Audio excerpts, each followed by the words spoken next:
Hello and welcome to this game review. In this one we'll have a look at what to do when we have more material and also what to do when we have less space. So generally we should trade pieces in both cases because when we have less space our pieces get tangled up and we don't have enough room for all of them. And also when we have, for example, a pawn up, the pawn doesn't really matter until we reach an endgame, so we should get to an endgame as quickly as possible if we given the chance generally, and only then our extra pawn will be useful. So this was a French defense, and this was the Milner-Berry gambit. After black takes, white decided to take back. The modern way to play is to just castle and kind of play for compensation, but this is the old way. After bishop d7, white gives up the pawn on d4. Generally this is not considered very good for white, and black should take the pawn. And here it's important to evaluate this position and try to understand what's going on. So long term, of course, black is a lot better because he has just won a pawn. He also has a target on e5, and also he has a connected passed pawn on d5. So long term, of course, black is a lot better. Short term, on the other hand, white has 3 pieces developed against black's 1. Well, the bishop, because the queen will be attacked in this position a lot. It will be used as a target for white's development, so black will fall further behind in development. So to avoid disaster, black has to prioritize his development, because if he gets developed and he catches up to his opponent's development, he will be fine, and long term he can look to a very good endgame. But basically any endgame at this point would be winning. So this is what happens. 92. And black puts his knight on g6. Here, of course, we should move the knight because we have to develop the bishop, or we could move the queen and then develop the knight. But here, if we have to choose where to put the knight, generally we should put the knight in the center. And here on c6, it's not in the way of any h4, h5 ideas, and it's also attacking this pawn on e5. But okay, knight g6 is fine. But now white had the idea of again playing h4 to try to play h5, and this is something that happened later in the game. So a3, this is kind of a slow move, and white is trying to say that he will be playing for long-term compensation. He is not really trying to checkmate the opponent, but just not having this pawn is not a big issue for white, as he will try to use the square for his pieces. Black develops the bishop. White continues moving around pawns, but this of course doesn't really inspire too much. a6. Generally we should avoid moves like a6 in the opening unless they're absolutely necessary. Again, black's only problem is development. He hasn't developed his king, and as soon as he develops the king he will finally be able to get the rook out into the game. And when black starts fighting for the c-file, white's compensation will probably run out. So bishop e3, now black is forced to move around again. He puts his queen on c1, on c7, but in view of rook fc1 we should probably not have allowed a free tempo for our opponent. We should just put the queen straight to d8. Now after rook fc1 we can castle and we have not lost a move. Instead queen c1 is a bit careless, allowing rook fc1 with tempo. Now the queen went to b8, bishop b6. But this doesn't really do much, there's not really any threat as the queen can go to a7. Black decides to castle, which is fortunate, but black had an even better move, which is a forcing move. Always check the checks, captures and attacks, and this move attacks the queen, because now the bishop is not on e3 and black will be able to exchange off this bishop on d3.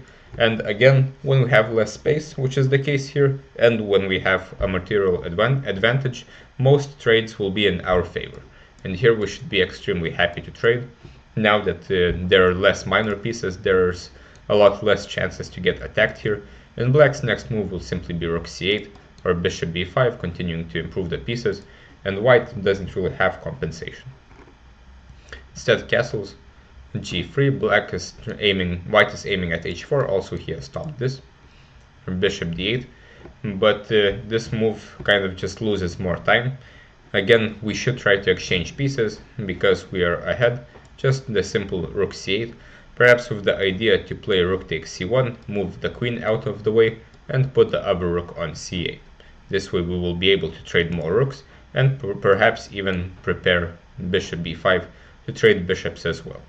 And it's not clear how white is going to get enough compensation. But bishop d8 is again very careless, just allowing the bishop to move with tempo. And after rook e8, black has simply lost a move. His bishop has been demoted to d8, and now white can try to get some kind of initiative. Bishop d6, and he plays rook c3, trying to double on the c-file, but there's not really much happening on the c-file. Instead, h4, the typical idea of knight on g6, would be quite annoying. Rook c3, now rook c8 happens, we trade, and the bishop goes back, and finally white plays this move h4, and black's pieces are very cramped as he has not been able to exchange any pieces successfully, well, not many pieces. So now, again, even though black has a pawn up, it doesn't really matter as this pawn is not going anywhere anytime soon. We should have aimed for an endgame. Here black plays f6, but unfortunately opening up the position like this without the queen, with the queen so far away from the game, will not really end well. h5 happens, knight e7, the king gets opened, and black automatically recaptured on f6, which is of course the obvious move, but we should be a bit more diligent in this. And at this point black should have understood that his position is critical due to his king safety. We should play knight f5, even though this allows a lot of stuff, but this was the last move that was possible. Now the bishop is attacked. If white takes, then at least we will get the bishop pair. We will hopefully get our pieces out into the game, and black should be almost fine. Instead here, and now white had a nice win with knight e5. This is kind of a clearance sacrifice, simply trying to play queen g4. The idea here is that, well, basically the bishop is attacked. If the knight is taken, check, can't go here because of checkmate, and if king f7, bishop will go to h7, threatening bishop g6, and black will have a lot of problems here. Probably the position is basically lost. And after h6, black can kind of fight on with e5, though even here white has the advantage. But a few moves later, even though white is completely winning at this point, he ruins his advantage, and white should understand that his advantage is of a short-term nature.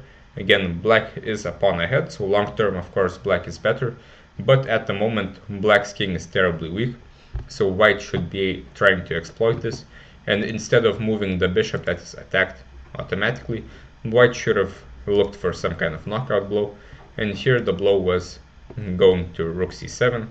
The point is, if here then queen f6, this will end in checkmate quite soon because of queen g7.